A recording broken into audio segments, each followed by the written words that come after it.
GMGP, good morning, good people. Y'all could have been anywhere in the world, but y'all decided to wake up with us. You're sick. You're sick in the head. There's a lot of fantasy football shows out there, but I promise y'all, they not like us.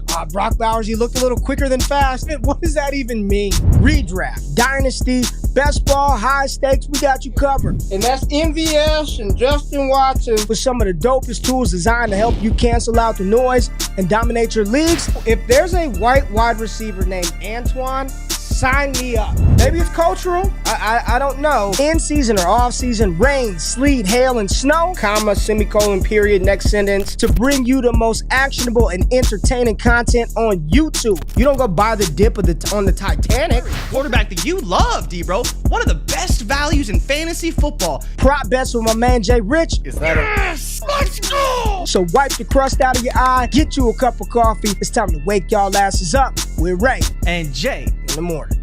My God.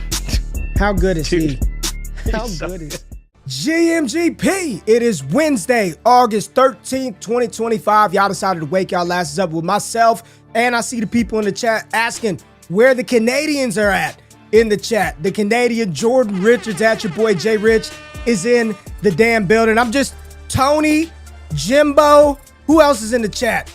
Zach, talking mess, always betting the over. We are on time every time. Monday, Wednesday, Friday, 8 a.m. Central, 9 a.m. Eastern Standard Time. Jay Rich, it's a great day. You know why it's a great day, Jay Rich? You know why? Get ready for them air horns, baby.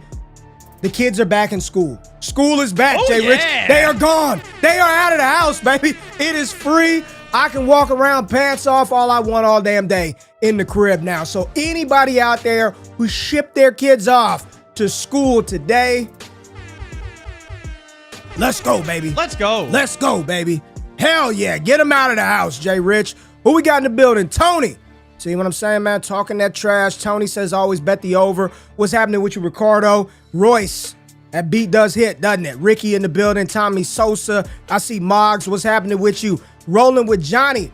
Big support, Johnny, man. I see you over there in them Yahoo streets supporting your boy. I appreciate you. Scribbles in the building. We're going to argue today, Scribbles. We're going to argue today. Jay Jackson in the building. Richie, Jimbo, MV Prof, James Young, Hunter Joe Green, Jizzle Raps. What's good, my G? What's good with y'all, man? We got a lot to talk about. I see y'all already in the chat talking about it. The contract extension. James Cook got the bag. Jay Rich, how you doing this morning, big dog? I'm good, man. I'm good. I'm very excited. Obviously, we got some big news. We were waiting for James Cook, and people are already asking in the chat. It seems like Terry McLaurin now, Ray, the lone holdout. The guy, well, outside of Micah Parsons, obviously, but we won't get into Dallas today. I don't think there will be any Cowboy talk. But yeah, as far as fantasy purposes, it seems to be Terry McLaurin is the last domino to fall, and hopefully he can get that deal. But yeah, James Cook, I don't know if you want to lead right into it. Yeah, 4 years, $48 million, $30 million guaranteed, 2.5 years. How you feeling about James Cook today in that Buffalo offense? You know, this was, I just want to say this first, man. I'm happy for James Cook. This was a player when he came out, I believe 2021. He was a second-round pick in 2021. I did not think that he was going to be a feature back, Jay. You know, his time there in Georgia, he didn't get a lot of carries. There was explosiveness there, but he was always kind of in tandem with another running back. So this is a pre-draft player I didn't hate, but I did not think he would be this effective in the NFL in the role that he was given. So first and foremost, I was wrong. I was wrong on James Cook's outlook, and dope that he got paid. It seems like this was a good deal for both sides. I've been reading a little bit into this. Like the annual value per season isn't sky high. I don't think it puts him inside the top 5 running backs as far as annual value, but he got $30 million guaranteed. I mean, good. That's what James Cook's looking for. Is a second-round pick, a running back playing that volatile position to secure $30 million guaranteed that he's getting no matter what. Good for James Cook. And I see a lot of people talking about he's going to get vultured. He's not going to play a lot. All this. I'm very curious your thoughts, and more importantly, like, what's this do? Maybe not from a redraft perspective, but from a dynasty perspective, his value amongst some other running backs. I'm sure we'll get to that in a little bit, but what are your thoughts on Cook getting the bag? I was wrong on him, man. I did not think that he could be a featured back in the NFL, and he's proved that every step of the way, and the money backs it. Yeah, and I think that's the problem sometimes with these Georgia running backs is they don't do a whole lot. You're not expecting a whole lot from them, but Cook really did show early on that he has that dynamic ability, but we really did think he was going to be more of a pass catcher, right? We didn't think he was going to be this primary rusher, and especially a player that ties the NFL lead for touchdowns in a season. Like, that just wasn't in the range of outcomes for a player like James Cook, and everyone can talk about touchdown regression, but he has shown the ability that even in limited work to be very dynamic. Now, he's one of those players that we talk about a lot. There are certain players in the league that they are great in that 50% role. You don't want them in a 60% role. You don't want them in a 65% role because that efficiency dips and all of a sudden they're getting more banged up and they're not going to be as effective. Cook is so good in that 50% role. I think he's going to stick right to it. You talked about his average annual value. He's right there tied with Josh Jacobs, but ahead of Kyron Williams, ahead of Aaron Jones, ahead of James Conner, and some of the other veteran contracts we got. One of the few guys that did get over $10 million a season. He is, of course, at $12 million. But I think when you compare him to Josh Jacobs and you say, like, would you rather have Josh Jacobs or James Cook? I think it all depends on how you want to operate your offense, because James Cook is a player that, again, 50% guy, can complement an offense, versus a Jacobs who can handle the load, ton of carries, can catch passes, but both are great in their own right. But he's behind Kamara, behind Taylor, behind Henry, behind McCaffrey, and then, of course, behind Saquon. Well, there's a lot of people talking about, we don't want to talk about who they're behind. We're supposed to do a bit, Jay Rich. It's would you rather. You're not supposed to list all the names off. Come on, I'm giving you the keys. I'm talking about the guys. That was the contract. That was the contract. But I do want to get your take on this because. Well, hold on, real quick. Just in the chat, because they're talking about Ray Davis, Jay Rich. Everybody was pumping up Ray Davis, and I'm pretty sure that you and I were kind of like, yeah, James Cook's going to play. Like, he really has no, they're going to figure it out. He had no leverage in this deal. He didn't have a ton of leverage, and by all accounts, it was not an easy negotiation for them to get to the finish line, but they got it done. So all that, I think Ray Davis is fine, but James Cook is clearly better than Ray Davis. Ty Johnson will have his role as a pass catcher. I think we should feel a lot better about him. It just doesn't seem like the enthusiasm in the chat is very high for James Cook, even after the deal. Well, he's still touchdown regression. He's not going to get a bunch of snaps. It doesn't feel like the sentiment is high on Cook. That ceiling, right, for Cook still seems like it was, right? It's not like his ceiling has changed. His situation hasn't changed. In terms of Ray Davis, if you hadn't seen the little nugget about him, he actually slimmed down from 220 all the way down to 208. Said he's playing a little bit faster, a little bit quicker this season. Said he's probably not going to be in that goal line role, which, again, kind of indicating maybe James Cook can take a fit more goal line. You know who the goal line back is. You know who the goal line back is. It's Josh Allen. It's Josh Allen, yeah. And I'm sure they'll throw some Ty Johnson in there just for fun, right? Yeah. But yeah, it was interesting nugget about him. He did slim down a little bit, play a little bit faster. So with RBs especially, we always like it when they slim down. But Ray, let's do a would you rather, because when I pulled up KTC, I was a little bit surprised about where James Cook was in terms of where people are valuing him right now. And what is KTC? Because we haven't referenced that site in a long time, Jay Rich. We have not talked about that site. What is this? Keep Trade Cut? We are giving KeepTradeCut.com some free pub today. Yes, man. We are. Free pub. And so shout out to KTC because we just like to use their work. But let's start off with James Cook. He right now is listed as RB17 on Keep Trade Cut in the running back rankings. RB17. So this is Dynasty, RB17. Right? This is Dynasty. Okay. This is Dynasty. But would you rather right now James Cook or Caleb Johnson? James Cook. Okay, so he is ahead of Caleb Johnson. Now, would you rather James Cook or RJ Harvey? Ooh, we're already to tough ones. I would take RJ Harvey in Dynasty over James Cook. Okay, so he is ahead of RJ Harvey right now. RJ Harvey's RB19. James Cook or Chuba Hubbard? James Cook. Okay, now I think we're at the spot where you're probably taking RBs all higher than them. Alvin Kamara's below him. David Montgomery, Quinshon Judkins, obviously. Isaiah Pacheco. Don't need to go further on the list. But let's see how much higher you would put James Cook on your rankings. James Cook or Derrick Henry? In Dynasty, James Cook. Really? Because James Cook, right, 2.5 years guaranteed. Derrick Henry going to be great for this season and probably the season after that. But okay, James Cook. I would take James Cook over. I would draft Fuck, man. Yeah, I'd take him over. Henry's a top 5 back, right? That's the problem. We're talking Dynasty here. I'd take Cook over Henry in Dynasty.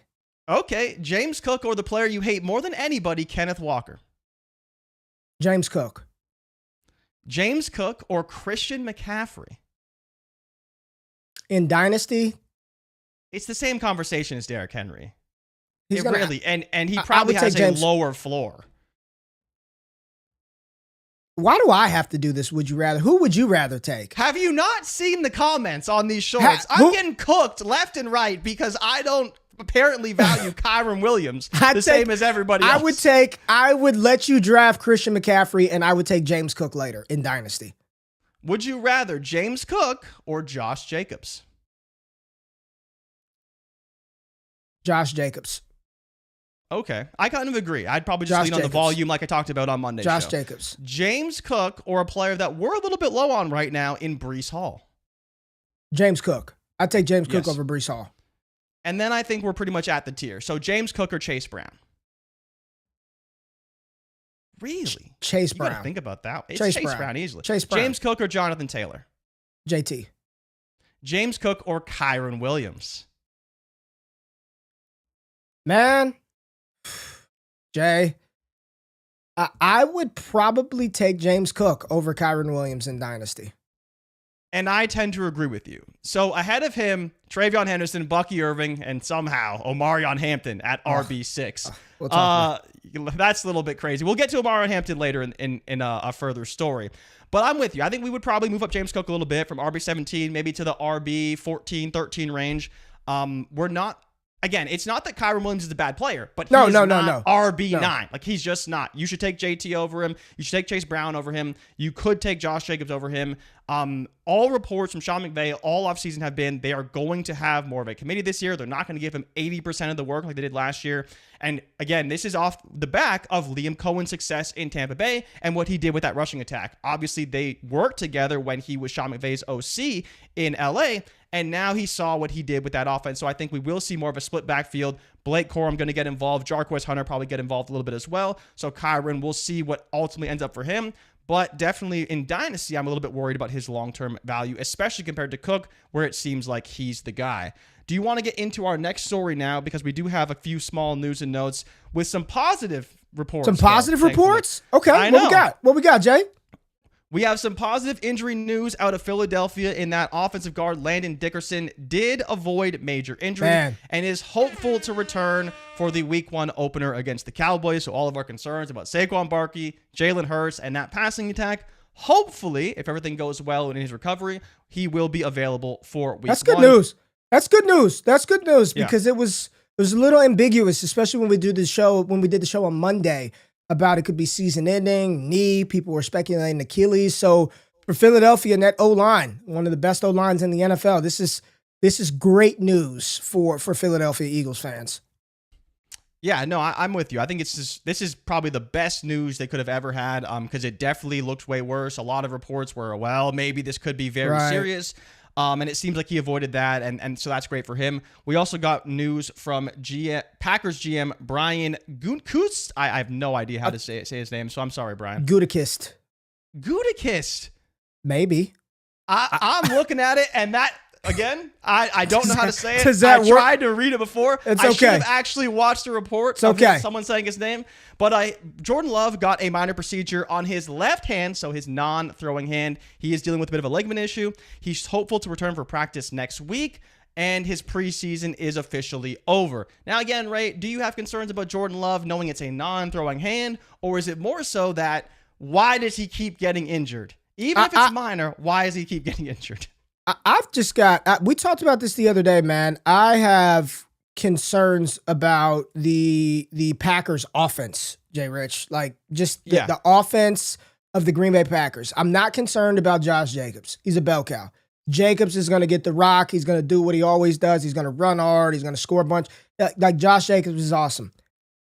But we're really at the point where the wide receiver one in Green Bay is probably looking like Matthew Golden. It's looking like the rookie first-round pick, Matthew Golden. Jaden Reed's doing push-ups in a boot. Malik Heath is dropping passes in the preseason game. Romeo Doubs is banged up. Dontavian Wicks cannot catch. Christian Watson is not there. It's looking like offensively, all things are flowing through the tight end number 85, Tucker Kraft, and through first-round pick out of the University of Texas, number 22, Matthew Golden. I think that is where I'm most concerned. And all reports out of Green Bay is the offensive line isn't great either. They're trying to figure that thing out. So Love looked awful in his lone preseason action. He threw the ball 5 times, was terrible. The offense didn't do anything. It was preseason, but now we don't see them until week 1 of the regular season. His value or his perceived value, especially in Dynasty, it really hinges on this season. He needs to come through or he's going to be put in that bucket of like, yeah, he's fine, but like, I just don't want him. He's fine. Not that great. He's just a body, right? If you want the list, right? So the crazy thing about Love, he is behind Caleb Williams, CJ Stroud, Justin Herbert, but he is ahead of Brock Purdy, Cam Ward, JJ McCarthy, Baker Mayfield, Kyler Murray, Trevor Lawrence, and Michael Penix. You could throw in Bryce Young, Dak Prescott if you want, but I think all those guys have a pretty good shot of passing a player like Jordan Love if he doesn't have a good season. If Cam Ward shows something, oh man, second year, wheels up for Cam Ward. JJ McCarthy, same thing. Baker Mayfield, another great season. Kyler Murray, hopefully, somehow this season puts it together. Probably going to be a top 12 quarterback once again. QB 17 overall in terms of Dynasty. Trevor Lawrence, QB 18. And we all know we fully expect a world where Trevor Lawrence could hit if everything goes right. And it just seems like sentiment right now in Green Bay is not good. We don't know who the guys are. We don't know if the quarterback is healthy. All I know is that Josh Jacobs seems like a lock for 300 touches once again. Walt said Packers offense will be fine. I don't know, man. I would like to think that. It might be fine, but it's going to be very unpredictable. I think it's Josh Jacobs. That is Josh Jacobs. I love where Matthew Golden is. He's a value because he's not steamed up. It doesn't feel like he's going extremely high right now. Yeah. I think Romeo Doubs to a degree is still a little bit of a value in that offense. We touched on Tucker Kraft. But what we expect from this Matt LaFleur Green Bay offense with Jordan Love, the gunslinger, isn't fine. It's not just be okay. It's for this offense to really ascend and flourish. And I don't know if we're going to get that. I'm skeptical on this going into 2025. We'll see how it plays out. I'm not damning them. I'm not saying that the book is written, the story is over, but I'm cautious on that offense. It doesn't make me feel good going into the season knowing that, Love's injured, didn't really get a lot of reps through the preseason with his guys. You got a bunch of receivers that are banged up, and it's Josh Jacobs. So, yeah, I'm a little concerned, man. Well, especially when you're trying to acclimate a first-round receiver to, it seems like, be the feature piece of the offense. You want to see your starting quarterback play with that player in a real game setting. Here's a good question from Who's Who, man. Shout out to Who's Who. He just asked, all of the second-year QBs over Love. Would you take all of the year 2 quarterbacks right now over Jordan Love? So that's Michael Penix, J.J. McCarthy, Bo Nix, Caleb Williams, Drake May, and Jaden Daniels. You taking all of those guys over Jordan Love right now? This is a good question, man. I like this. I like this question. I think it's very hard to do that. It's very hard for me to take J.J. McCarthy, to take Michael Penix. Like, I think where Love is slotted is very appropriate. He's behind Caleb Williams. He's behind Bo Nix. He's behind Jaden Daniels. And I think for you and for me, those are slam dunks. I'm taking all those guys over Jordan Love. But what is your gauge on Jordan Love versus J.J. McCarthy, Jordan Love versus Michael Penix? I mean, you're just hoping. If I cannot say that I know unequivocally that Michael Penix or J.J. McCarthy are better quarterbacks than Jordan Love. I think a lot of people, you could say that. You could say that about Jaden Daniels. Nobody's going to question it. If you want to say, I prefer Bo Nix to Jordan Love, some people may be like, I don't think so. But there'll be others that'll be like, okay, I'm fine with that. Drake May, I think people are going to take the 100%. Belief in the magic beans of what he can become over Jordan Love.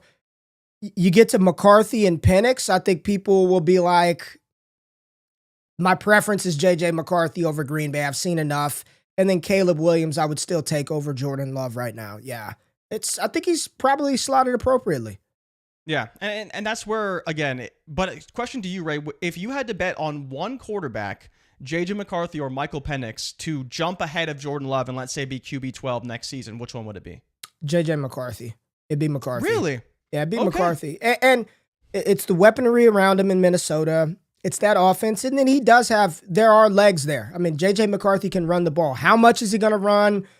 I'm not anticipating damn Justin Fields, Lamar Jackson here, but I do think, what did Bo Nix do? Bo Nix had 300-something yards on the ground last year? I believe it was like 96 attempts is what he had. Yeah, I could see J.J. McCarthy replicating something similar to that. So if I had to bank on one jumping up in, jump in love and people feeling, and I think he's probably right around that right now, like you just said, it would be McCarthy. Yeah, so it's 92 for 430 and 4 for Bo Nix last season. I think that would be probably on the upside end for J.J. McCarthy this I think season. that's very much within his range of outcome. That's within his wheelhouse. McCarthy can get you 400 on the ground. And I think that's the hard part with these players, because you mentioned the weapons, but I think in reality the weapon side is really on Michael Penix, right? Like the true weapon that we're talking about is Bijan Robinson. Like, Bijan Robinson is the ultimate X factor for any young quarterback, because he's arguably one of the most talented running backs in football. He's going to be a future piece of this offense. He's a player that you could dump it off to and he can get you 15, 20 through the air pretty easily, because he's just so dynamic in the open field. He's got Drake London. Now, of course, they still have Justin Jefferson over there as well. And I think the Darnell Mooney side of it all, and him being week to week, and we don't know if he's available for week 1, is going to be interesting. But if you're betting on the upside, and just what I expect from this season, I just kind of think Penix is going to have a better season than McCarthy. Now, the fantasy side, there's a lot of people saying Penix. Ike says Penix. Joe said Penix. Walt says JJ has bad knees. There's a lot of Tony's. We can talk about bad knees without talking about Michael Penix's I was going to say you can't. That's the one. If you're talking about knees, you damn sure can't talk about Penix. He's had 3 ACL surgeries and he's not even in year 2 of the NFL. So we're not going to talk about knees being bad, because Penix's knees are decrepit. And so that's where there's the small concerns, right? So Addison suspended, doubles on Jefferson, which maybe not a problem for him, but maybe a problem for McCarthy and kind of what he views as an open receiver at times, especially early in his career, versus London and having Bijan. So they're going to have to kind of stack the box a little bit against Bijan. When Mooney is back, I think he's going to have the much better weapons around him as well. But the other side of it that I don't like is we're not going to see Penix in preseason. That was also reported. I don't know if it's Raheem Morris who reported that or Zach Robinson or whoever, but we're going to see absolutely no Penix in preseason, like I kind of talked about, where when it's Detroit no and Penix? the Falcons, no Penix. Zero. That's what they do, man. That's been reported. That's confirmed. He's not playing at all. I think who the hell do the Falcons think they are? Who do they think they are that they don't have to play Michael Penix, who played a handful of games at the end of the season? They're just good enough offensively that they don't need. Yeah, so it was at least, it may not be the entire preseason, but it was at least. Well, it's only 2 more damn games left. You think they're going to play him in the final one if they don't play him in week 2? Probably not. This is the week when we should see most of the starters play, at least probably the highest percentage of starters play. But some teams, because I think there's an extra week off now, they may opt to not play until that final preseason game. But yeah, Penix is not going to play in week 2. But I believe they had the Titans in practice this week, and apparently they lit them up in that first practice. So yeah, real surprises there. But I think we can move on, Ray, if you want, to our next story. I'll just say we were talking about Penix, and everybody right now, and I encourage you to go do this on your own. Go to dynasty-daddy.com. They've got this trade database to where you can plug in a player and just look at it throughout whatever league, 10-team, 12-team, totally free. See what trades are out there. We went and looked because I checked the temperature yesterday on Michael Penix. I asked the Discord, man, jump in the Discord, patreon.com/allgas, go to ddfantasyfootball.com. I asked the Discord, I said, what's the temperature check on Michael Penix? How are we feeling about Penix in 2025? The trades, Jay Rich? You can get it for a bag of peanuts and pocket lint. I mean, the way that we're talking about him and what people are actually paying for the player, big disconnect. I mean, he is very much obtainable if you want to make some pivots, some tear downs. He doesn't cost a lot in Dynasty at all. So I'm very intrigued that there is a lot of love for Michael Penix. And we ain't knocking Penix either. We ain't knocking Michael Penix on the show. We ain't knocking Penix. You'll take him over McCarthy. I just said I would take the bet on McCarthy over Penix, but I'm not knocking Michael Penix at all. Yeah, and for me, it's just leaning on the arm, right? I just think the arm talent for Penix is a little bit better. I think the weapon's a little bit better. I think the system and the expected points for the team should be a little bit better. I think they're going to really lean on that rushing attack in Minnesota, and I don't expect, again, much of a passing ceiling from McCarthy, but I could be wrong. And maybe he runs enough that it's not going to matter, and that's why people are happy to take him higher. But I'm really excited for what we're going to get from Penix. I don't know about the Falcons as a whole, but I think that Penix will be very exciting. I'm just saying, if you guys are in on him, go check out some deals and send some offers out. But especially if you're not seeing them throughout preseason, let other people, steam up and hype up this player or that player and go buy you some Penix. He's very, very much obtainable in Dynasty right now, man. Yeah, Ray. So we can move on to our next story because it's a big one for this show because we've been getting a lot of traction talking about one Omariyan Hampton. Oh boy! But in LAC, your boy Najee Harris has returned to practice. He is running around on the side fields, and I'm gonna be honest, Ray. I still haven't seen a picture with his eye open yet. I've seen some pictures come out, and still looking a little bit like one-eyed Najee out there. And that gives me some concerns. And on top of that, so he is back at practice, which, again, it's an eye injury, so he can still run around. He can still do conditioning. He can still work on the side fields. But the bigger issue is now his availability. Mm-hmm. So people have been asking, is he going to be available for week 1? And, of course, the Chargers saying, well, we're not really sure. And Chargers OC Greg Moman said if Najee is unavailable for week 1, Omariyan Hampton will still be in a timeshare, although he admitted he doesn't know who the other side of the timeshare is going to be because we don't know who the RB3 in LA is going to be yet. But how does that make you feel about Najee, and how does that make you feel about Omariyan Hampton, knowing that week 1 against the Chiefs, he may still be in a timeshare if Najee is unavailable to play? Man, I don't know. It doesn't really make me feel any differently about Omariyan Hampton. They drafted him in round 1, Jay. They picked him in round 1. He's going to play. He's going to play a lot. I do feel like there could be some shenanigans, right? There absolutely could be some shenanigans. Doesn't make me feel any different. It's okay. I don't think that the question really isn't about like his dynasty value. His dynasty value is going to stay where it's at. It's how much of this are you buying into for production this year, right? How much do you believe that he's going to be? I mean, I'm reading the comment from Greg Roman as well.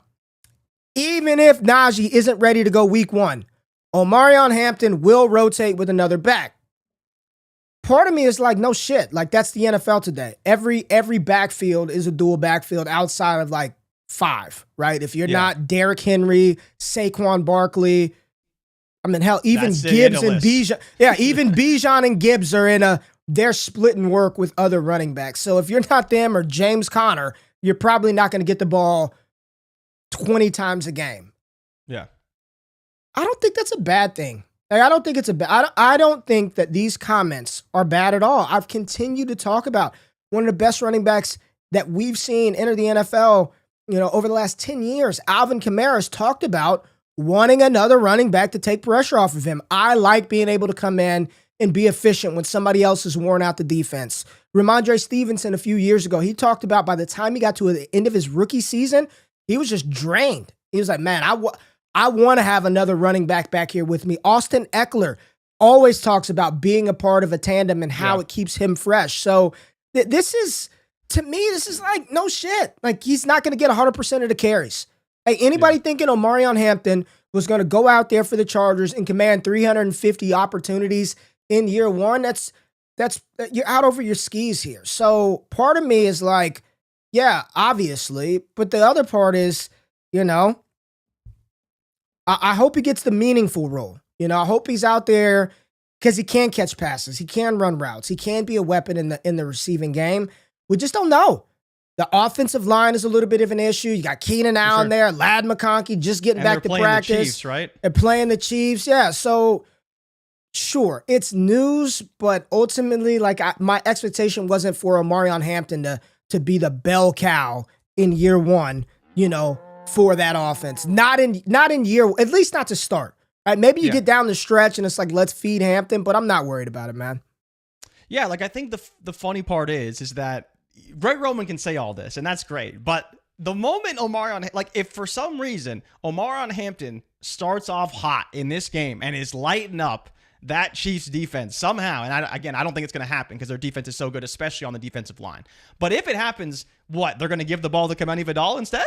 Of course they're not. And I think the worst case for him is he just has to slam it into the middle, like 14 or 15 times, and that's all he does. Maybe he gets 30 or 40 yards, and everyone's like, oh my God, Omariyan Hampton's dead. But he's going to have the goal line work because that's going to be his role, especially if Najee's unavailable. He's probably going to see 14, 15 opportunities in the rushing attack because that's going to be his role in the offense. There can be another guy that gets some options as well, but I still think if Harris isn't available, he's going to have the most meaningful touches. And if he does look good while Najee's not there, maybe he can grab hold of that better half of the timeshare once Najee's back. All this told me is that they're all in on Najee and Hampton. That's it. Yeah. That was the plan. That was the plan. They don't even know who the third string guy is. They don't care who it is. But until Najee's back, they have to care and figure out who that extra guy is going to be. And I think that Hampton's going to be the main player in that complement until Harris is back. And then we're hopeful he can keep that role once Harris does return to the fold. So I'm not really concerned about Hampton. Again, I think people in that first week might overreact because they're playing the Chiefs and he's probably going to struggle in that game. Like no one's going to project him to be this top running back probably in that first week. But after that, we can see kind of where things go. They do have a lot of tough games early in the season though. Yep. Another big story, Ray, that I think we were kind of ahead of in some regards, but it seems like people are catching up a little bit. Matthew Stafford. Still not at practice. Again, it's Wednesday today. We thought he'd be back on Monday after the positive reports over the weekend that he's going to do a throwing session on the Sunday and hopefully be back. Although I'm pretty sure, I forget when the Rams played. They played on Saturday, right? And McVay was talking about how they're going to do a throwing session. We heard the throwing session went pretty well. And then Monday comes about. Where's Matthew Stafford? He's on the sidelines, not doing anything. Tuesday comes, no Matthew Stafford again. Now we're at Wednesday, and we'll see if he reports, or well, not reports. We'll see if he actually practices. But it doesn't seem like there's any indication that things are going the right direction when it comes to Matthew Stafford. Listen, people try to laugh at us, just laughed it off. No big deal. Dude, a bad back is not good, Jay. It does not matter the sport, man. Damn sure in football, right, when you're playing quarterback, where you're getting hit blindside, you're dragged down, tackled crazy, football, basketball, baseball, it doesn't matter. Like a bad back. You're talking about discs, and he looked great on Saturday, and then 2 days later, man, not so good. Pretty sore, he can't take the field, but it's not a problem. It is a problem. It is a problem, right? The severity level of it, if you want to go on a scale of 1 to 10 and you're like, I think it's like a 4, Ray, I'm at a 2, I'm at a set, it's a problem. This is a 37-year-old quarterback, Jay. Just go look up Matthew Stafford's fantasy finishes over the last 4 years. Just go look at where he places points per game at the quarterback position. You're already talking about a guy that if you were relying on him to be something for you, the outcome was already low because he has not been very good fantasy-wise, right? We're not talking about Matthew Stafford, the NFL talent, the Hall of Fame arm. Fantasy-wise, he has not been good for you, right? He has been damn near replacement-level quarterback play outside of Superflex. If it's non-Superflex leagues, you ain't starting him. You're not going to start him. And now you're talking about he's got a back injury, but then he's going to support Devontae Adams. Puka Nacua is still going to smash. This is a problem. It's a problem. And when he's on the field, you'll be like, oh, great, until he's not. We've been talking about this for weeks, Jay Rich. This is a problem. It's a problem. And if you're drafting Puka Nacua as wide receiver 4, I think it's also a problem. I would not do that. I was on with Matt Harmon yesterday. We went through a full list of 100 wide receivers we talked about. If y'all weren't there, I saw Jimbo in the chat earlier talk about what time you go live with Yahoo. I went live yesterday, Jimbo, so you got to go catch the replay. It was yesterday. We went through the entire wide receiver groups, league winners, sleepers, fades, strategies, where to attack the wide receivers. So go to Yahoo Fantasy, check out the video. Joe, I already saw you commenting in the video. Comment, run the likes up, and let Yahoo know who runs shit over there, right? Let them know. Go support old GQ. I appreciate y'all who are already over there. But I am concerned about Puka, man. I'm concerned. You're drafting him as wide receiver 4, and he may not have his damn quarterback the whole season, right? And then you got to deal with Devontae Adams. And then you got Kyron Williams, who's going to lead the league in rushing as well. This is a problem for the Rams, Jay. It is a problem. 100%. It hurts the whole Rams ceiling, right? You talked about Matthew Stafford in terms of points per game. Last year, 26. Before that, he was 14. Before that, 28. Before that, 11. So you got to go all the way back to 2021 to the last time Matthew Stafford was even a top 12 quarterback. Now, that doesn't necessarily mean he can't have a wide receiver 1 and support a wide receiver 1. But you talked about Puka Nacua. Well, on Underdog right now, where we like to use the ADP because it's very accurate and it reflects every 2 days, Puka Nacua is wide receiver 6. He's already dropped behind Malik Nabers. Okay, he's already dropped behind Nico Collins. My bad. It's all right. But as you talked about, it was last week when we first started reporting and talking about Stafford, we said, you know what? Like, let's pump the brakes on drafting Nacua wide receiver 4. I think I dropped him all the way down to like wide receiver 10 you had him at like 10. Yeah, you had him right above AJ Brown. And people were, oh, Jay Rich, you're crazy for that one. I think you feel just fine about it today. Absolutely. And it's not an indictment on Nacua. It's just, why be so risky? Again, Ray, would you take Puka Nacua over Amon-Ra? I would take Amon-Ra St. Brown. Because why would you risk that? Puka Nacua or Drake London, who's at wide receiver 9? I told you then, I don't think there's a big difference from the range of outcome between what London's going to do with Penix and Puka Nacua. No, I don't think that's a crazy take at all. And then you got Brian Thomas, who's wide receiver 8, right? Sure. I'll take BTJ. We'll take BTJ, right, with Trevor Lawrence. And then you get into A.J. Brown, and I think I stopped at Ladd McConkey. A.J. Brown's kind of a toss-up for me. Depends on what you prefer, because we know it's going to be a bit more low volume. And McConkey, you want to take Puka Nacua, more than happy for that. I think both those players are very, very talented. Take Puka. But ceiling capped in terms of touchdowns on both sides, right? We kind of expect if Ladd has a phenomenal season, he's going to be Puka Nacua in some respects. Puka Nacua, if he has a great season, has a much higher ceiling there. But I'm a bit concerned, but it's funny how Puka's dropping, but Devonta Adams is holding Matthew Stafford, at his value. 16 games last year, QB 26, 13.9 points per game. 2023, 15 games, QB 14, 17 points per game. 2022, 9 games, QB 28. 2021, 17 games, QB 11. 2020, QB 21. Then he was QB 4. Then QB 30. Then QB, like, it's a bad back, man. It's a bad back in we hope is a very good offense. I know they lost Jonah Jackson up front. Offensive line should be a little bit better, but this is, I'm curious to see where Puka settles in, because you're right. I'm looking at it right now. Nico Collins and Malik Nabers ahead of Puka Nacua. And now, like you said, it's Amon-Ra, BTJ, and Drake London. And I think, and the longer this goes on, the closer we get to the season, the more concerns there are. And it's not that I want people to overreact or make these drastic changes, but if you have like a real draft right now and you're not doing 10,000 underdog drafts like a lot of people do, it's hard to say, like, look, if I only got 2 leagues or 3 leagues, I want to bet on Puka Nacua because of the downside. And there just isn't the same downside with some of these players with a similar range of outcomes. And that's really all we've been trying to say when it comes to taking Puka Nacua as high as he's been going. Let me do a would you rather Puka edition, but from different position, Jay Rich, because Puka Nacua currently, his ADP, when you're looking across like underdog and where he's going, he is slotted in with an ADP of 10.7. So think about where you're drafting at, right? You're sitting there at the 10th pick. You're at the 10th pick, and just say some players fell. Would you rather Puka Nacua at 10th overall or Devon Achane? I'm taking Devon Achane. Okay, Puka Nacua or Christian McCaffrey? I would probably take Puka Nacua. Okay, Puka Nacua or Ashton Genty? Oh my God. This year, fantasy football. Because you're going to take a receiver in round 2. A little bit. Think about, you're picking at 10, so you're going to get to pick 3 picks later, right? So you're bypassing the receiver here for a running back, and you're probably going to end up with London, AJ Brown, or BTJ. So at 10, would you take Puka or would you take Ashton Genty? I'd probably take a running back. I just don't think Genty would be the running back I would take. But okay. In this exercise, I will take Ashton Genty. Derrick Henry. Puka Nacua or Derrick Henry? Derrick Henry I would take. Easily. And then you said Devon Achane, right? Yeah.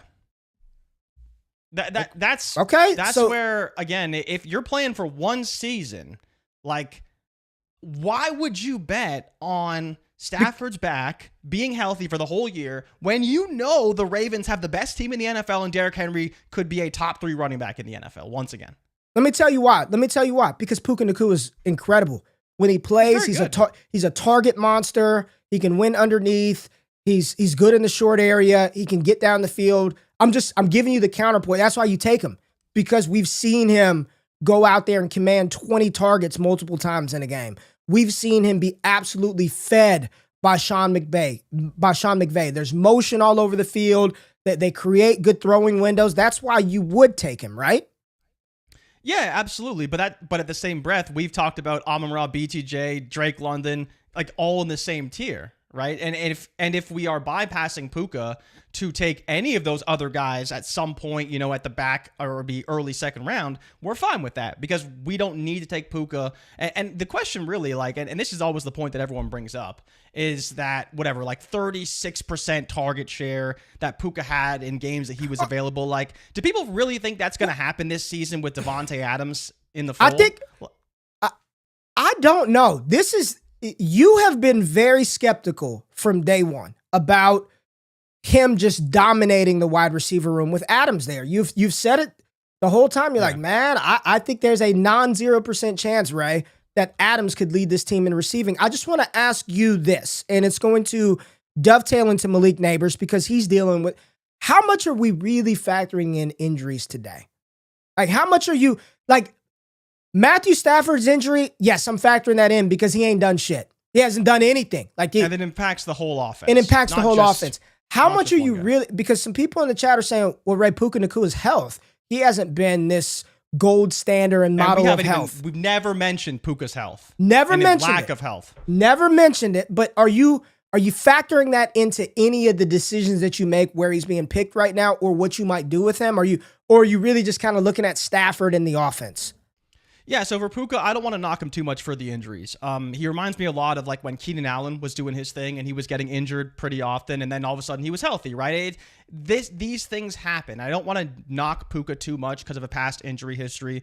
He's still a phenomenal receiver when on the field, and in a lot of cases, people get wrapped up in the season-long outcome. But with Puka, it was clear once he was on the field, he was one of the best wide receivers in football and one of the best wide receivers for fantasy football. Malik Nabers is interesting because he's sitting out right now, and we never really talk about him. But I'm not as concerned because he's been dealing with the foot injury since college, and he's balled out at every level, regardless of the quarterback. So I'm gonna just say this about Nabers, and I told y'all this. If you think I'm man, Nabers is so good, so good. Yesterday, incredible. I love Matt. Harmon thought I was crazy having him at 3. Jay Rich, I got him as wide receiver 3 for the season. But I said this about Nabers from his time at LSU. If you didn't watch him at LSU, Matt, he's going to limp off. He is the Paul Pierce receiver. He is going to limp off the field. It's just going to happen. Nabers is going to get banged up. He's going to limp off the field, but he's fine. He's always fine. I texted him the other day. Remember when I met him in the airport? We exchanged contact numbers. I texted him the other day. I was like, hey, big dog, just rest up. Rest up. We got you. The wake up chat is watching. And he was like, appreciate you, Ray. I've got no issues. I'm not worried about the toe injury. That the same way I'm not factoring Puka's outcome into his health or availability. It's more so, it's really Stafford. And if they have to turn to Jimmy Garoppolo or Stetson Bennett, what does this offense look like? I'd be a lot more bullish if it was just Puka, but then you got goddamn Adams there too, man. You got both of them there that are, going to get their slice of the pie. But yeah, the foot injury, I'm not worried, man. I text Leak. He said he's all right. He said he's going to be all right. Yeah. And that's where it's we saw what he did with this same toe injury. Now, again, people brought up the shoulder, and that's why he's sitting out. And I'm not worried about his shoulder. He'll be fine. He will be fine. And that's where Malik Nabers is he just don't want to practice, man. He knows what's going on. He don't want to practice. And let's not forget, Ray, as bad as we may think Russell Wilson is, it's probably a quarterback upgrade going from Daniel Jones to Russell Wilson. It just probably is. It is. And we can acknowledge that. There are a lot of people who are just it's Russ. It's an upgrade. It is no doubt an upgrade over Daniel Jones, Tommy DeVito, Drew Lock. Who else did they have throwing the damn ball? I think that's it, right? Tommy DeVito, Drew Lock, and Daniel Jones. If the Giants... Joe, I hear you, right? And I'm big on this. What Joe's talking about now. Isn't that what happened last season? The Giants sucked and it lingered. Like, isn't that exactly what happened? It's there. They could be stank as hell. But I think if the Giants stink, it's Jackson Dart season. And 100%. Leak, you need to play. Like he's gonna be out there. Can you pull up their schedule? What is that? What's that playoff stretch? You want the gauntlet? It's the Saints game. Oh my! Give me the playoff stretch for the. This is. Give me the stretch for the Giants. We're about to make sure you want the playoff stretch? Yeah, give me the playoff stretch. Give me weeks. Give me 13, 14, 15, 16, 17 for the Giants. What we looking like to end the season? Okay, so they at week 13 they have the Patriots. They have a week 14 bye. Right? So basically going right into the fantasy playoffs. They got to play 13 damn weeks of football. Lord have mercy. Well, okay. But Ray, let's just think about this for a second. They got the Commanders. How do you feel about a Commanders matchup week 15? Not bad, right? Shootout, bad. They're going to score points. I like that. I think they can do all right. All right. Now, week 16, it's going to be cold. It's in New York. They got Minnesota. Week 16, Minnesota? If Jackson Dart's playing in that game, you better bench him because he's probably going to struggle. Flores, in week that 16. contest. What we got week 17? They're at Las Vegas, baby. Now, there's a game. I would love a Vegas Giants shootout week 17 for Malik Nabers to go off for 180-2 against that awful Vegas defense. Hell yeah. Yeah, Jay Rich. You gotta make it. Yeah. Though. You gotta make it. But if you can make it to week 17 with Malik Nabers, I promise you, in Vegas, he's gonna have a good game. Like he's gonna ball out in Vegas week 17, probably more likely. He's gonna ball out and go right to the casino. He's going right to the club soon as the game's over.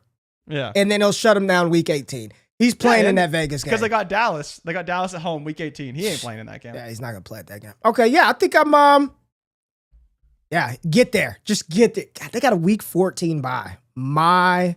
It's brutal. Well, their opening schedule is Washington, Dallas, Kansas City, the Chargers, and then they get New Orleans. So there's their one win. Philly, Denver, Philly, San Francisco, Chicago, Green Bay, Detroit, New England. So that is pretty much one guaranteed win in about 12 weeks for the Giants.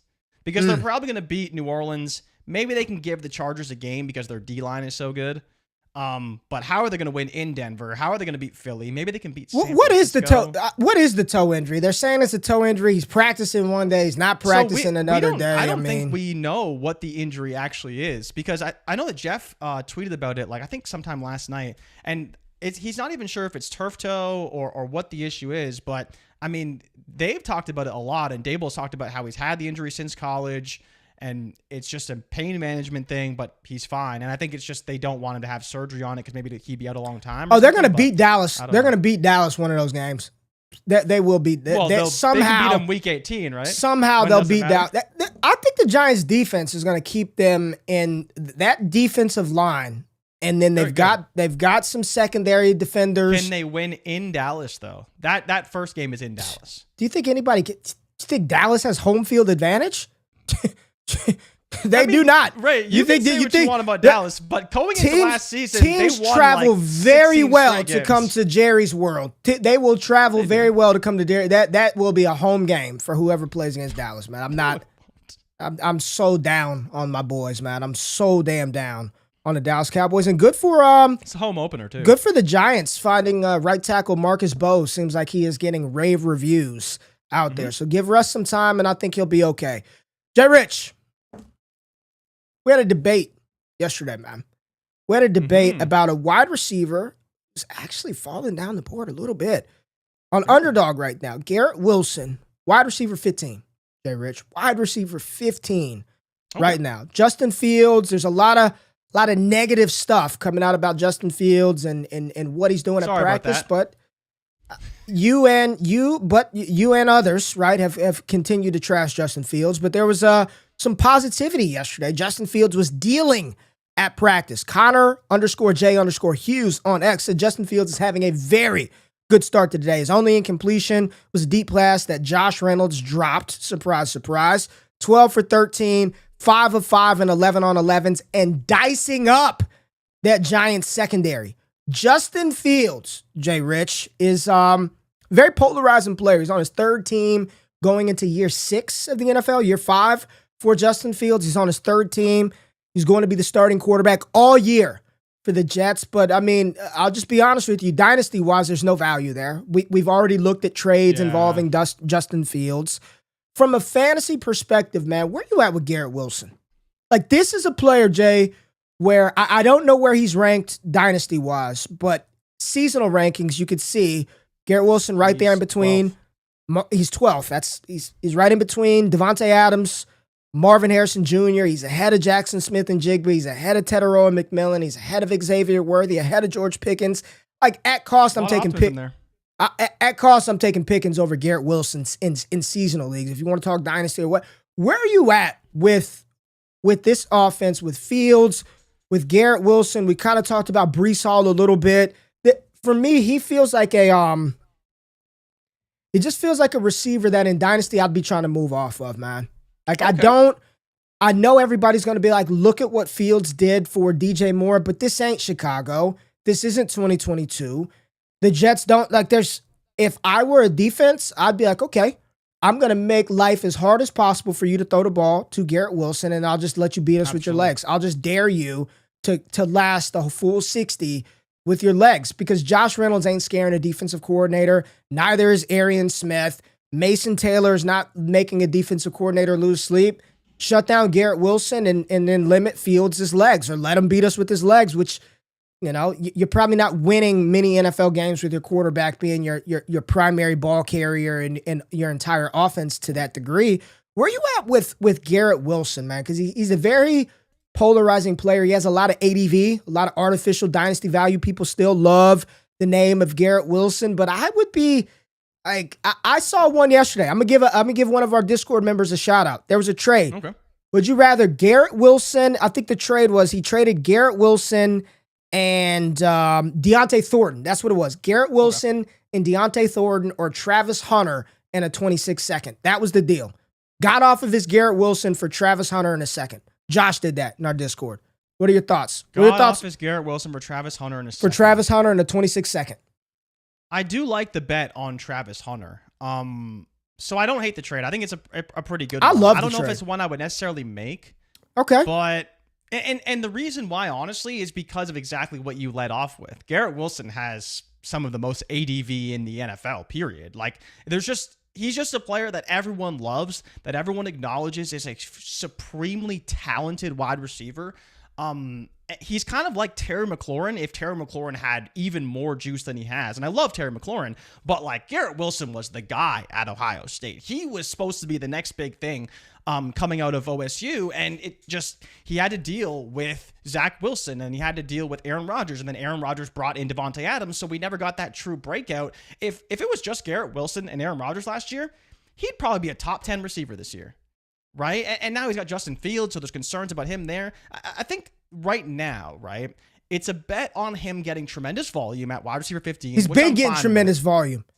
He has. Jay, he's gotten the volume, and it's gotten us wide receiver 30, wide receiver 32, wide receiver 147 targets, 168 targets, 150. He's getting more than 153 and 101 receptions with Fields? I don't necessarily disagree with you, but that's the bet people are making. People are betting on 175 to 180 targets for Garrett Wilson. That's the bet they're making right now. Because if he only gets 150 and he doesn't get 10 touchdowns, he's not a good pick at wide receiver 15. He's just not. But I have to ask you, like, again, this is an interesting debate. Would you rather Garrett Wilson or Devontae Adams? For this year, 2025? It's hard to say Devontae Adams. If Stafford's healthy, it's easy. It's Devontae Adams, right? But the moment I said Devontae Adams, he's next on the list, and you hesitated. You're like, I don't know. 153 targets, 101 receptions. A ton of targets. 1,100 yards and 7 TDs. That was good. All of that was good for wide receiver 18. 14.8 fantasy points per game. Because he's never eclipsed, 1,150 yards? And we think we're banking on Justin Fields unlocking that, right? Justin Fields, who has never thrown for more than 2,600 yards, and I get it. That year he didn't play full year. He ran 4,000. But that's the bet we're placing. That's what's going to unlock Garrett Wilson to another level. He's going to get 30 more targets, catch 20 more passes, and score 4 more touchdowns. I mean, it feels like it's been high. 168 targets, 153, 147. He's already one of the biggest, targets, the most utilized receiver in the NFL. And this is one where if we did Would You Rather Garrett Wilson edition, there are probably multiple receivers ranked lower than him on KTC if he is wide receiver 12 that I would take over Garrett Wilson in Dynasty. If I could turn my Wilson into a profit, I'm just not betting on Fields unlocking him, man. I'm not making that bet. Would you rather Garrett Wilson or Teteroa McMillan? In Dynasty? No pluses. Yeah, McMillan. So, I mean, I imagine you take this one, but Garrett Wilson or Travis Hunter? Oh, Travis Hunter. Straight up? Travis Hunter. Garrett Wilson or Emeka Egbuka? Emeka Egbuka. Really? See, that's where... I sure would. Keep it that's going. Where I Keep going. Disagree. I don't vehemently Garrett all Wilson you want. Or T. Higgins. T. Higgins. Yeah, I love T. Higgins this year. I really do. Garrett Wilson or Rashee Rice? Dynasty. Rashee Rice. He can get suspended 8 games. Give me Rashee Rice. Garrett Wilson or Romo Dunze? You do love do you even have to ask? Dunze. Romo Dunze. Yeah. Romo Dunze. So then we have Devontae Smith. I assume he's a skip. We're not taking Devontae Smith over they're Garrett the same Wilson. guy. No, I'll just keep Garrett Wilson. Well, Garrett Wilson or Jamison Williams? He'd have to be very good this year to surpass him. G-Dub. Garrett Wilson or Xavier Worthy? You want to say it so bad. You want to say Xavier Worthy so bad. I'm taking X. I'm getting a plus. I'm getting a plus on X. No. I'm getting a plus. Yes, I am. Yes, I am. Pluses. I'm getting a plus on X. I'm getting a plus on X. If I'm getting a plus on George Pickens, I'm getting a plus on Pickens. Yep. Plus on DK Metcalf. I actually, honestly, being very real, I don't mind a tear down of Garrett Wilson and DK Metcalf with a plus. No, I would do that. It's the exact same bet. You're making the same bet, but at drastically different prices. DK Metcalf is wide receiver 25, Garrett Wilson's wide receiver 13, and it's the same bet. You're betting on ridiculous volume as the only show in town. The guy who got Garrett Wilson to 153 targets and 101 receptions is now in Pittsburgh, and the guy that was in Pittsburgh is now in New York, but then the receiver for New York is 12, 13 spots higher than the one in Pittsburgh, and give me DK Metcalf at cost over Garrett Wilson, no doubt. You're absolutely getting a plus on top of DK Metcalf. 100%. We're talking absolutely getting a plus on top of DK Metcalf. And people can say DK is not as talented, and that's fine. I would agree with that. I don't think DK is as talented, but again, I think they have very similar ranges of outcomes and very similar ceilings, because who's going to throw more touchdown passes, Aaron Rodgers or Justin Fields? And I would happily take Aaron Rodgers as the favorite to throw more passing touchdowns than Justin Fields. And that's the reason why you bet on DK Metcalf, because you're betting on the volume. And when you take the name out of it, take the talent out of it, and you understand they're just the best player by far in their situations, and you're making the same bet on tremendous volume, that's the bet that you're making. You're not making. You can make the bet on talent if you want. I don't give a shit about. We're in year 5. We're in year 5. Give a damn about your talent. What have you done? Year 4 for Garrett Wilson. What have you done? I believe that's what he is. He's shown to be. He can get you 100 receptions if you throw him the ball a whole bunch. I think this is what Garrett Wilson is, and there's nothing wrong with that, right?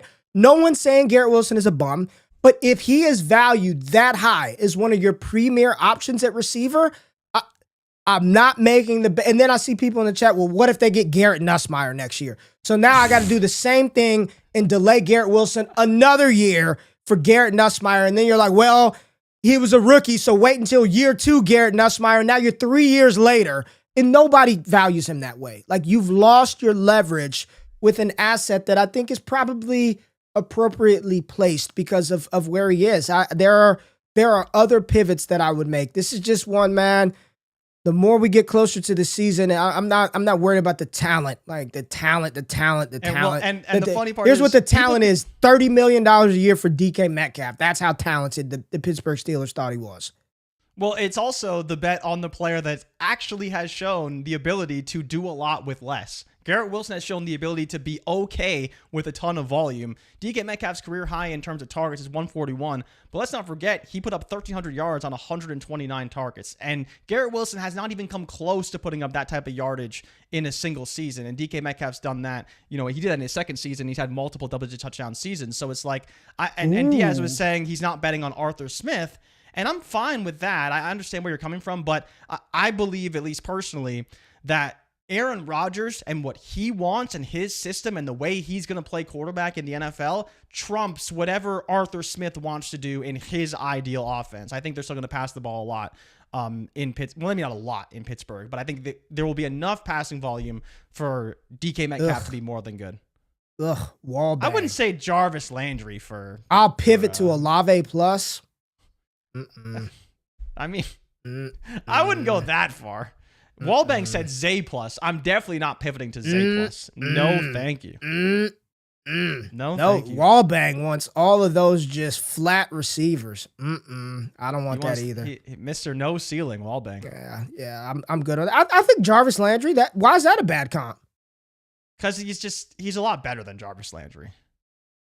It's Jay Rich. I hear where you're coming from. Do you even know who Jarvis Landry is? Of course I do. I used to roster Jarvis Landry in multiple fantasy leagues because he was a great PPR asset. But I mean, let's not forget that Jarvis Landry only had 1,000 yards 3 times in his whole career, and Garrett Wilson's done that every year of his career. But he was heavily targeted. I mean, it looks a little Landry-esque, give or take some touchdowns.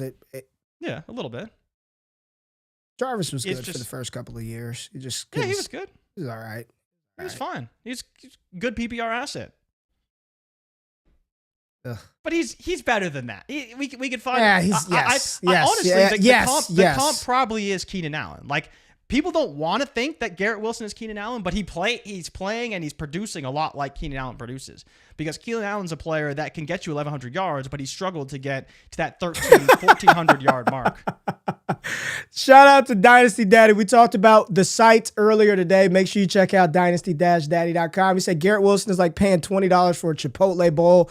Sure, it's good, but it's pricey. Yeah, I mean, I don't fool with that Chipotle, man. Oh, GQ, I don't eat that Chipotle. I don't do that Chipotle. Some of y'all do. Some of y'all do. But yeah, I don't know how A Rich popped up in the chat. But what else we got, Jay Rich? Is that any more news, Jay Rich, we need to talk about? That's pretty much. I mean, I don't know if you saw A Rich was running with the twos, Ray. How you feel about that?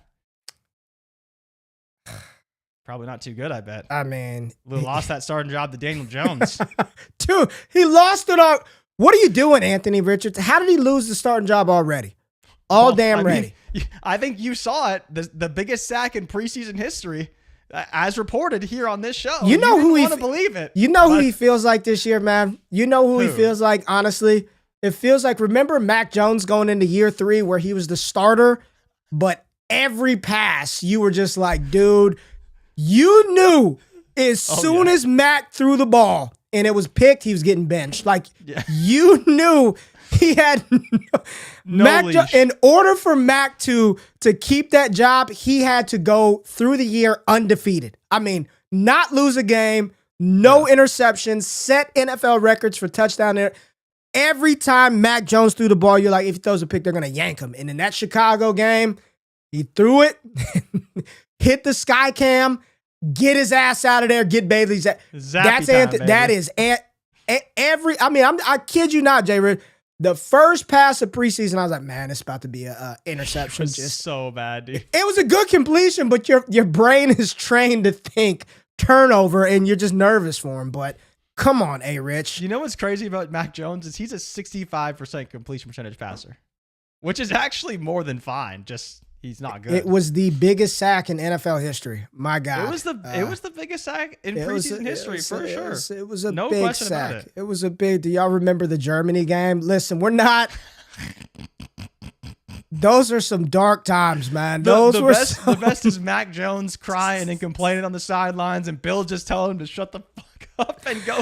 And Bailey's happy. Those were some dark times. Tony said y'all gonna watch the Travis Kelce Taylor Swift pod. Just wondering. I was not planning on it. No. Probably. I'll let y'all update me on that though. Probably not. Ricky says, seems like the industry is criminally low on Sam Darnold. Am I missing something? I fucking hate Sam Darnold. I think Sam Darnold Ricky, sucks. I mean... please vibe with me, people. This guy pooped his pants in primetime 2 weeks in a row because there was too much pressure around him. And he has now signed with a team that has arguably the worst offensive line in the NFL. Like, we talk about how bad CJ Stroud's offensive line was last year. They were poaching players from the Seattle offensive line. That really tells you how bad it could be. Now, Gray Zabel does look good. I saw some Gray clips Zabel, of him. There's been positive reports about Gray Zabel. He does look good. But I think this offensive line is going to be a big problem. Now, can Sam Darnold overcome that? Maybe he can. But we've seen Sam Darnold when he's under pressure and he doesn't have time to throw the ball. That's the biggest problem for me with Sam Darnold and why I'm not in on Sam Darnold this year. Do we got preseason games tomorrow? Are there any preseason games Thursday? Not till Friday. No preseason games? All right. Yeah. All right. Alex said you're the biggest hater. Alex called you a hater. I'm a big Darnold hater this year. I'm not a fan. Said you're a hater, man. Gamer69 said, I'm so beyond out on Seattle this year. If they hit, they hit. Great, but I'm out. Trade Zay Flowers straight up for Luther Burden, Jay Rich. I guess. Sure. It feels kind of nasty, though. You don't got to make that move right now. You just don't. Luther Burden's value is probably not going anywhere. All right, Darnold or A-Rich and Daniel Jones. Would you rather have the combo? I would much rather have A-Rich and Daniel Jones. Much rather. Really? I think A-Rich and Daniel Jones could actually outproduce Darnold in fantasy. Like, you just start whoever starting that week. I guess you got to do benches when they get benched, but. Okay. All right. Hit the music, Jay. Hit the music. Appreciate y'all being in the building. I'm looking at the chat. Thank you. Y'all are wild. As a Vikings fan, Jay Rich ain't hating. It's straight facts. There you go. Jay giving you some love. Jay Rich. Jay giving you some love. Appreciate y'all pulling up. Check out all the content on the channel. Jay Rich has been dropping some gems as far as short form content. Go to Bleacher Report. Please check out the shorts. Please check out the shorts. And my God, I've give never me some love in the comments. People. Give Jay Rich crazy. I've never seen somebody get crushed as hard as Jay Rich for not loving that Kyren Williams. I mean, those YouTube streets love Kyren Williams. Jay Rich, we got content on YouTube. Bleacher Report. Make sure you follow us on there at RayGQ, at your boy Jay Rich. Check out my content on Yahoo Fantasy. Check out the fantasy content on our other channel, DDFFB Dynasty Theory. Had a show, Fantasy MVPs. Got that Josh Downs on the thumbnail. Josh Downs. We appreciate y'all. Friday, we will be previewing week 2 of the preseason. Make sure you wake y'all asses up with us. Y'all have a good Wednesday. And again, for all the parents that ship their kids off to school today, have a drink, have a smoke, have some sex, have some fun today while those kids are at school. And we shall see y'all bright and early on Friday. We out. Peace.